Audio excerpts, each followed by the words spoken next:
como é que uma pequena banca de rua que vendia cerveja, em 1927, se transformou no maior império hoteleiro do planeta com quase 10 mil hotéis. A empresa que vamos ver hoje domina o mundo das viagens com um segredo que poucos conhecem. Ganham milhões de dólares a gerir hotéis que não lhes pertencem. É um modelo quase perfeito. Mas com a Marriott em máximos históricos, será que esta é uma boa oportunidade de investimento na empresa? Bom, vamos descobrir. Fica desse lado e vamos a isso.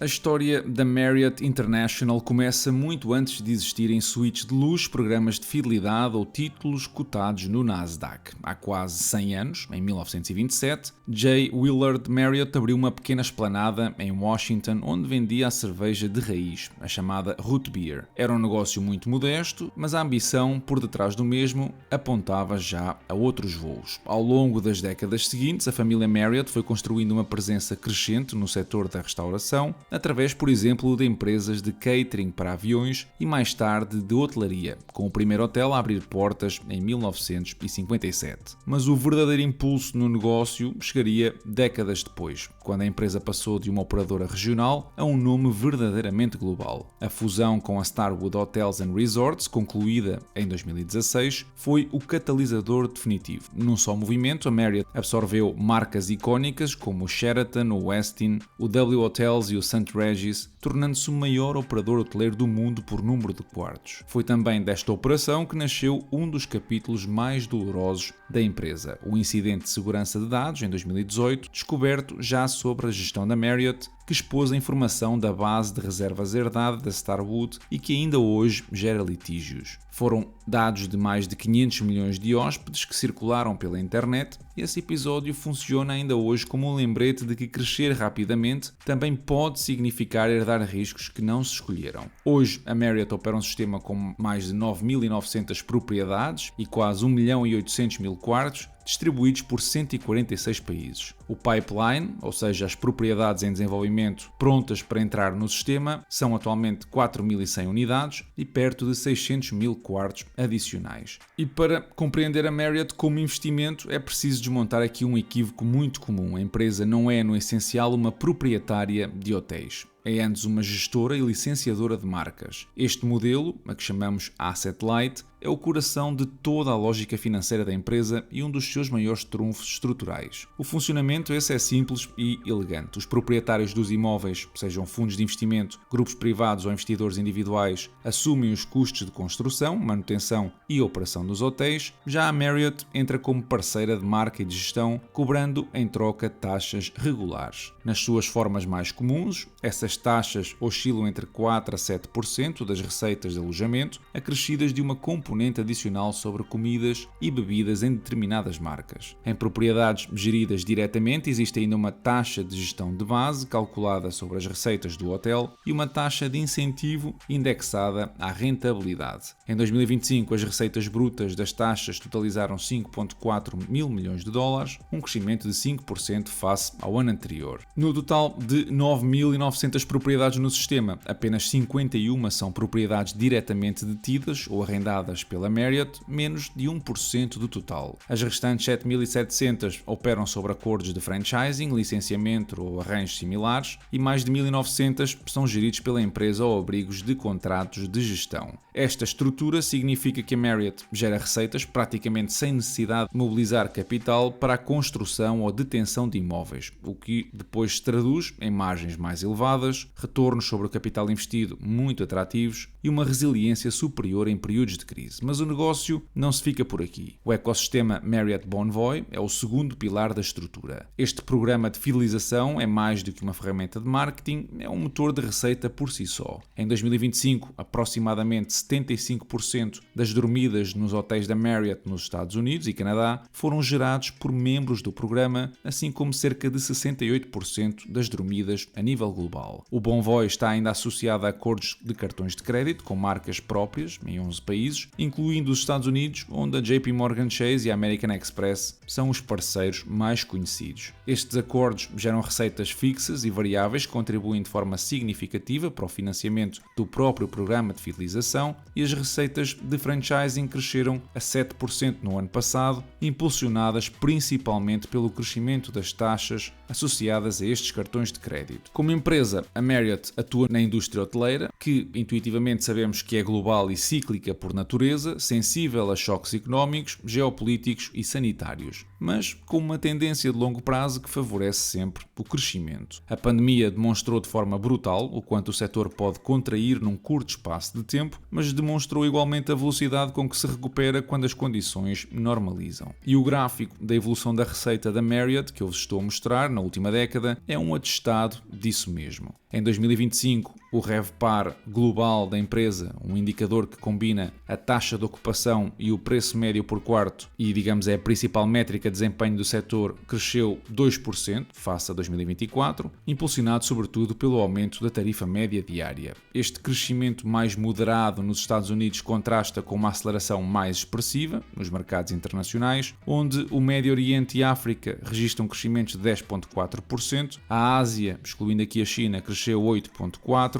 e a Europa avançou 3,3%. A China, no entanto, permanece o ponto de maior fragilidade conjuntural, com um crescimento de apenas 0,4%, reflexo das dificuldades macroeconómicas que o país está a atravessar. Um dado estruturante para entender a posição da Marriott neste setor é que em 2025, aproximadamente 73% dos quartos de hotel nos Estados Unidos estavam associados ou afiliados a uma marca. Estamos a falar de um mercado muito maduro e altamente concentrado em torno de grandes grupos de hotelaria de marca. Fora dos Estados Unidos, essa penetração de marcas é inferior, o que aponta para um potencial de crescimento considerável em mercados onde a afiliação com grupos internacionais ainda está a ganhar escala. A tendência de viagens de lazer mantém-se robusta em vários mercados, enquanto a viagem corporativa ou de negócios tem registado alguma pressão nos segmentos mais económicos, especialmente nos Estados Unidos, onde os cortes nas despesas governamentais afetaram a procura nos hotéis de serviço selecionado. Também convém mencionar aqui a ascensão das plataformas de alojamento alternativo, como a Airbnb, onde representam um fator estrutural que não pode ser ignorado, embora o impacto seja mais sentido nos segmentos de lazer de médio prazo do que nos segmentos de negócios e eventos. Por falar de Airbnb, a competição no setor hoteleiro é intensa e os adversários da Marriott não são propriamente novatos. A Hilton, a EHG Hotels e Resorts, a Hyatt, a Wyndham, a Accor, a Choice Hotels e a Best Western são os nomes mais relevantes, cada um com portfólios de marcas distintos e presença também global. Aqui a empresa tem uma vantagem de escala significativa, com aproximadamente 7% do mercado americano em número de quartos, é o operador com maior cota nos Estados Unidos e a nível global a cota ronda os 4%, o que ilustra tanto a fragmentação do mercado internacional como o espaço de crescimento disponível. O que diferencia aqui a batalha competitiva no setor é que ela acontece em várias frentes em simultâneo. Há a competição direta entre marcas hoteleiras pela preferência dos hóspedes e dos proprietários de imóveis. Há a competição com as agências de viagens online, como a Expedia, a Booking ou a Priceline, que capturam valor ao intermediar reservas. E depois há ainda a competição latente das plataformas de alojamento alternativo, que eu já mencionei, que disputam o mesmo bolso de quem viaja, sobretudo no lazer. A resposta estratégica da Marriott a este ecossistema competitivo passa então por três eixos.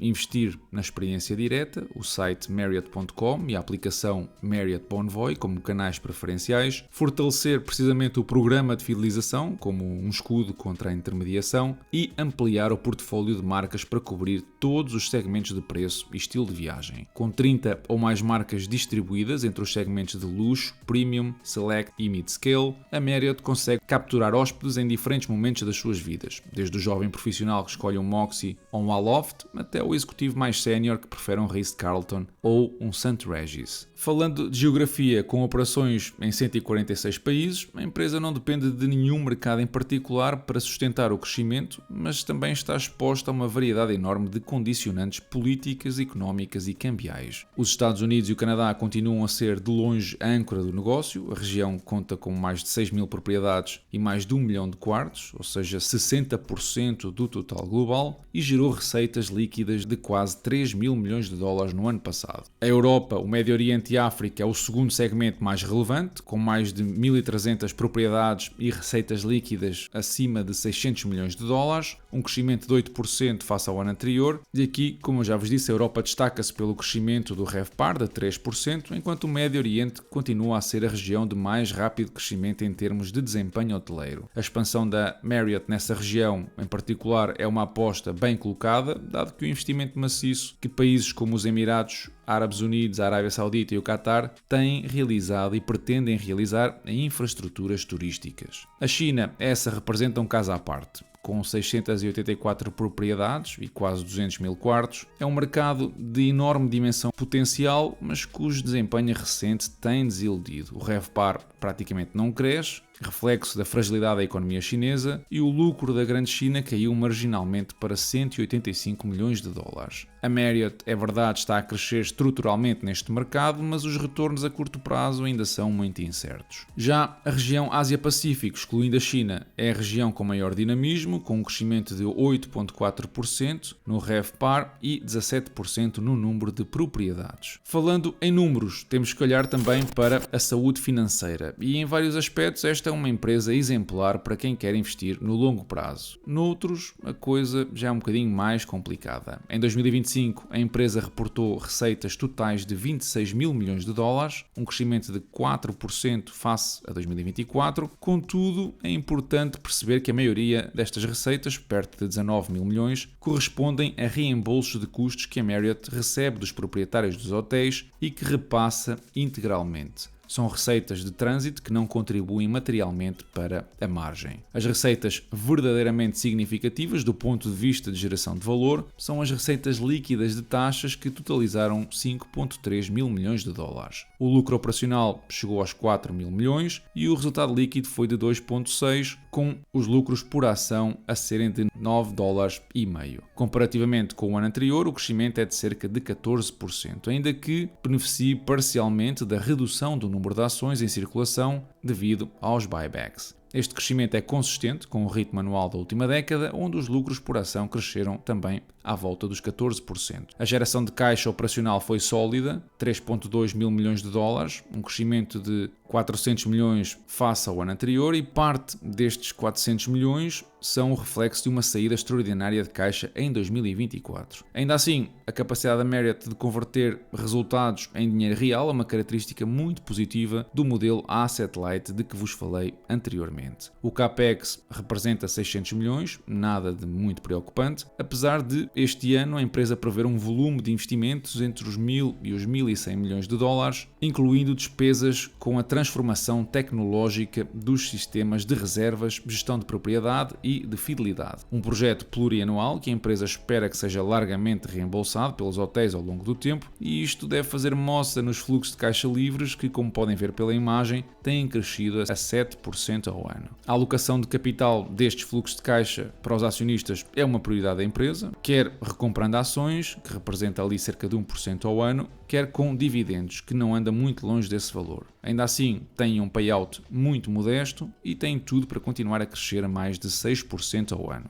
Há, no entanto, aqui um elemento no balanço que merece a nossa atenção. A Marriott apresenta um capital próprio negativo, com um déficit para os acionistas de 4 mil milhões de dólares. Este número é consequência direta das recompras agressivas de ações ao longo dos anos, que na prática esgotam os capitais próprios. Não é aqui um sinal de insolvência, a empresa ainda gera fluxo de caixa de forma consistente e continua a ter acesso fácil aos mercados de capitais, mas indica um nível de alavancagem que requer monitorização. A dívida total no primeiro trimestre deste ano era de 15 mil milhões de dólares, com uma taxa de juro ponderada ali à volta dos 4,6% e uma maturidade média da dívida à volta dos 6 anos. As despesas com juros continuam a subir, já atingiram 800 milhões de dólares, um aumento de 16%, mas continuam a estar bem cobertas pelos lucros operativos. A questão é mesmo os índices de alavancagem, dado que apresenta aqui uma tendência de crescimento desde 2022 e está neste momento acima do que seriam umas normais 3 vezes o EBITDA. E é por isso também que a classificação de crédito não vai além de um BBB. O potencial de crescimento da empresa está ligado a 3 fatores. O primeiro é as construções que estão em curso, de mais de 4 mil propriedades ou 600 mil quartos que eu mencionei inicialmente. Destes, 43% já estavam em construção no final do ano passado e mais de metade estão fora dos Estados Unidos. A outra vertente de crescimento é através de aquisições. O ano passado a Marriott comprou 3 novas marcas, a Citizen M, a Series by Marriott e a Outdoor Collections, que todas elas vão aportar a segmentos de hotelaria distintos, algo que vai contribuir para os crescimentos no número de quartos entre 4 a 5% já este ano. A terceira é a transformação tecnológica que a empresa tem em curso, inclui aqui a renovação dos sistemas de reservas, de gestão de propriedades e de lealdade, que é outro motor potencial a médio e longo prazo. E dito isto, a minha projeção do EBITDA para a empresa considera um ritmo anual à volta dos 4 a 7%, considerando o que são os crescimentos dos quartos, do RevPAR a valores superiores e uma ligeira melhoria nas margens da empresa. O resultado é um investimento que ao dia de hoje, a menos que exista uma expansão significativa do múltiplo EV/EBITDA em 2035 ou um crescimento muito superior ao que eu te estou a mostrar, seria um desastre com retornos negativos. O próprio preço-benefício, que considera os lucros dos próximos 12 meses, está num múltiplo de 26 vezes, algo esticado para a mediana que já por si só é bastante alta, o que acaba por confirmar as expectativas muito elevadas que o mercado tem para a Marriott nos próximos tempos. A minha projeção de fluxo de caixa dos acionistas é mais um prego no caixão desta análise, que estamos a olhar para uma empresa significativamente acima do seu valor intrínseco. Crescimentos de 7% ao ano representariam um valor ao dia de hoje de $335 e a Marriott atualmente está no mercado com um premium de 25% sobre esse valor. Portanto, na minha opinião, vai ser precisa muita paciência para entrar no negócio desta natureza. E eu digo entrar porque a qualidade está lá, bem como aquilo que são vantagens competitivas que normalmente nós designamos por moat. Com mais de 30 marcas distribuídas por 4 segmentos de qualidade, o luxo, o premium, o selecionado e o económico, e por 2 filosofias de estilo, são as marcas clássicas e distintivas, a Marriott consegue estar presente em praticamente qualquer contexto de viagem e satisfazer qualquer perfil de hóspede. Construir um portfólio equivalente a partir do zero levaria décadas e exigiria um investimento de capital que nenhum concorrente estaria disposto ou em condições de realizar. Outra vantagem é o programa de fidelização Marriott Bonvoy, que com 75% das dormidas nos Estados Unidos geradas por membros do programa, o Bonvoy criou uma barreira comportamental. O hóspede acumula pontos, constrói um historial de preferências e benefícios de estatuto que perderia ao mudar de ecossistema. E este efeito de lock-in é depois reforçado pelos cartões de crédito que transformam o cotidiano financeiro do cliente numa forma de acumular pontos para futuras estadias. O terceiro elemento é o efeito de rede que resulta desta escala. Mais propriedades significam mais presença geográfica, o que torna o programa de fidelização mais útil e, portanto, mais apetecível. Mais membros no programa tornam as marcas mais atrativas para os proprietários dos hotéis que querem aderir ao sistema e este é um ciclo virtuoso de difícil interrupção. Outro ponto que também convém não esquecer é que, ao não deter os imóveis, a Marriott evita os ciclos de depreciação de capital, a exposição ao mercado imobiliário e as necessidades de grandes levantamentos de capital em períodos de crise. Isto permite-lhe manter retornos sobre o capital investido muito superiores aos dos operadores integrados, que na prática são donos dos hotéis. Falando de riscos, o mais imediato e concreto é o incidente de segurança de dados herdado da Starwood. Apesar do evento ter ocorrido em 2018, os litígios continuam ativos e a empresa, apesar de reconhecer que é provável que vai incorrer em perdas relacionadas com estes processos, diz também que o impacto não é materialmente significativo. No entanto, esta é uma situação que merece acompanhamento, dado que a resolução ainda não está terminada. Isto demonstra que o risco cibernético mais alargado é uma preocupação crescente, dado que os sistemas da Marriott continuam a sofrer tentativas de acesso de forma recorrente pelo facto de terem volumes massivos de dados pessoais e financeiros dos hóspedes e uma falha nos mesmos poderia gerar um incidente grave tanto em termos financeiros como reputacionais. O nível de endividamento é outro risco que não pode ser descurado, com mais de 16 mil milhões de dólares em dívida e capitais próprios negativos. A estrutura do balanço da Marriott depende da continuidade de geração de caixa e do acesso favorável aos mercados de capitais, assim que convém também ter um olho sobre essa matéria. A dependência dos acordos com proprietários dos hotéis cria aqui um risco operacional que eu ainda não tinha mencionado. A Marriott não controla os proprietários e em cenários de dificuldade económica estes podem não conseguir honrar as obrigações de manutenção, o que afeta a qualidade de experiência do hóspede e, por extensão, a reputação das marcas. Da mesma forma, a possibilidade de rescisão prematura de acordos de gestão ou de franchising é um risco sistémico que a empresa enfrenta de forma recorrente. Por fim, Falar também no risco competitivo das agências de viagens online, que não pode ser subestimado. A intermediação digital é um custo crescente para os hotéis do sistema Marriott e qualquer transferência de volume de reservas diretas para plataformas de intermediários implica uma compressão nas margens para os proprietários e, eventualmente, uma pressão sobre as taxas que eles estão dispostos a pagar à Marriott. No entanto, a julgar pelo comportamento das margens na última década, esse impacto ainda não se fez sentir. Em jeito de conclusão, a Marriott é, sem margem para dúvidas, uma das máquinas de negócio mais bem oleadas no panorama empresarial global. A transação histórica de uma banca de root beer para o maior império hoteleiro do mundo é o testemunho da eficácia do modelo asset light e, ao descolar essa rentabilidade da posse física dos imóveis, construiu aqui barreiras competitivas muito interessantes. No entanto, como investidores, temos que conseguir separar aquilo que é a inquestionável qualidade de uma empresa do preço que o mercado pede por ela. E neste momento, a Marriott parece, na minha opinião, estar a ser cotada para a perfeição. Assim que, para quem procura valor real e retornos compostos mais robustos, a estratégia mais prudente pode passar por colocar a empresa numa watchlist e aguardar com paciência que os ciclos de mercado ou uma correção macroeconómica tragam a cotação para níveis onde a qualidade do negócio volte a alinhar-se com um preço justo. De qualquer forma, eu gostaria de conhecer a tua opinião sobre a empresa, assim que passa pela caixa de comentários e partilha o teu bitite. Esta semana, os principais índices mundiais fecharam em território positivo, com exceção do Brasil e do México. Praticamente todos os outros conseguiram ganhos próximos de 1%. O Japão foi quem acabou por se destacar pela positiva, com uma semana onde conseguiu 8% de ganhos. No que toca a notícias, um relatório recente da Organização dos Países Exportadores de Petróleo, ou OPEP, como é conhecida, estima que até o ano 2050 a expansão global da inteligência artificial vai ser responsável pelo consumo de 8% de toda a eletricidade gerada no planeta. Este cenário coloca, obviamente, uma pressão sem precedentes sobre as redes elétricas mundiais e está a levar, como seria de esperar, as grandes empresas do setor tecnológico a liderar investimentos na contratação e desenvolvimento de fornecimento energético de base estável, com um foco na energia nuclear e em pequenos reatores modulares, algo que até tem beneficiado empresas como, por exemplo, a Rolls-Royce. A perspectiva da OPEP coloca aqui em evidência a transformação estrutural na procura global de energia, onde a digitalização acelerada começa a rivalizar com os setores industriais tradicionais em termos de consumo bruto. Por um lado, este forte aumento da procura elétrica valida a nossa necessidade de acelerar a transição para fontes de energia com elevada densidade e baixas emissões. Por outro lado, a dependência contínua de combustíveis fósseis em várias regiões do mundo significa que o crescimento da IA pode indiretamente prolongar a utilização de carvão e de gás natural para assegurar a estabilidade do fornecimento elétrico. Uma coisa é certa, o consumo energético tem uma tendência, eu diria, milenar de subida à medida que vamos avançando como civilização e a menos que qualquer cataclismo à escala global ocorra nos próximos anos, essa tendência não vai mudar.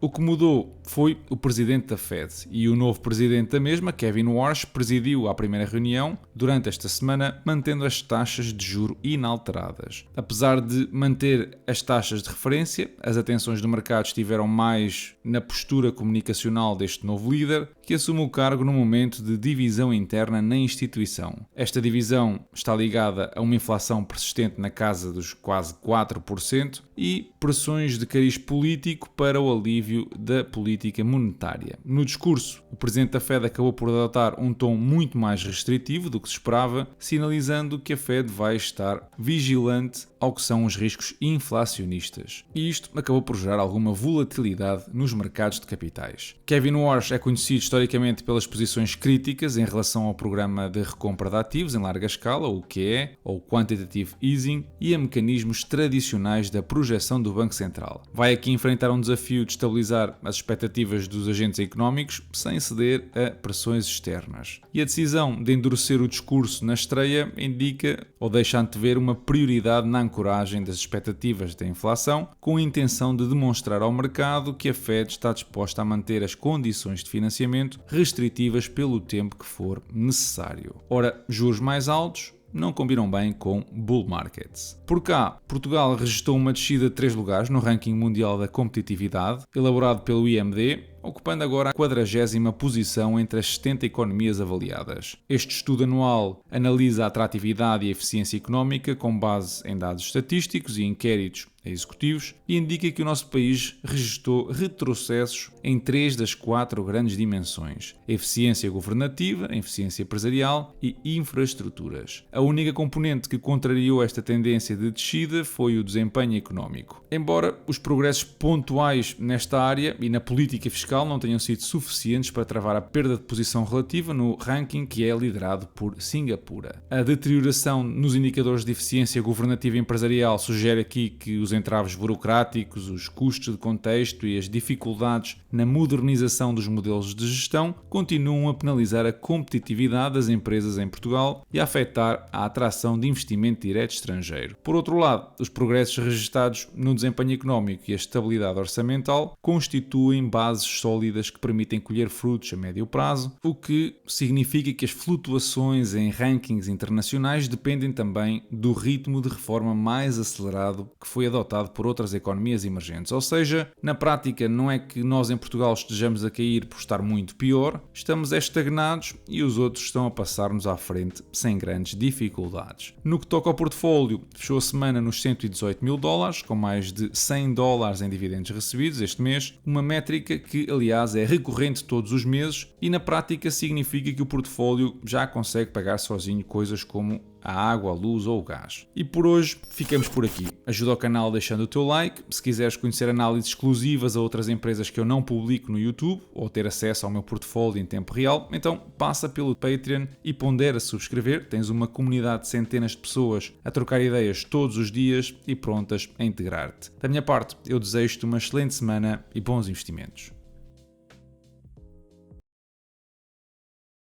The greatest obstacle to success, to answer your question, is the fear of failure combined with the fear of rejection.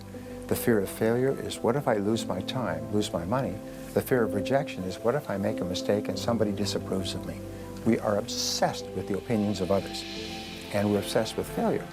Now, we find that the great discovery in all of human history is that you become what you think about most of the time.